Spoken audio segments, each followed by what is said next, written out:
اللہ الرحمن الرحیم۔ ایک حدیث میں آیا ہے کہ یا تو عالم بنو یا متعلم بنو، اگر نہیں بن سکتے تو ان دونوں سے محبت کرو، چوتھے قسم کے انسان مت بنو۔ اس سے صاف پتہ چلتا ہے کہ چوتھے قسم یعنی نفرت کرنے والے مت بنو۔ دنیا میں اگر آئے ہیں تو ہمیں علم حاصل کرنا چاہیے، یا تو ہم علم حاصل کر کے عالم بنیں یا متعلم رہیں یا ان دونوں سے محبت کریں۔ لیکن آج بالکل اس کا برعکس نظر آتا ہے کہ علماء جن کی تعریف کی گئی ہے قرآن میں حدیث میں، ان سے بھی لوگ نہیں جڑتے ہیں۔ بتایا کہ علماء کی زیارت کرنا ایسا ہے جیسے کہ کوئی نبی علیہ السلام کی زیارت کر رہا ہے۔ اس لیے میرے بھائیوں، علماء کی قدر کرنی چاہیے، مدارس کے بچوں سے محبت رکھنی چاہیے، اور پھر ان لوگوں سے ملاقات بھی کرنی چاہیے، اچھا گمان رکھنا چاہیے۔ کیوں؟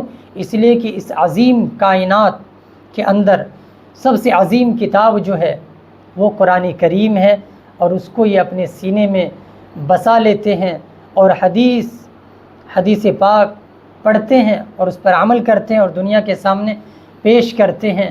یہی وجہ ہے کہ ان کی تعریف کی گئی حدیث میں۔ اس لیے ہمیں چاہیے کہ ہم علماء اور طلباء دونوں سے ہم محبت کریں انشاءاللہ۔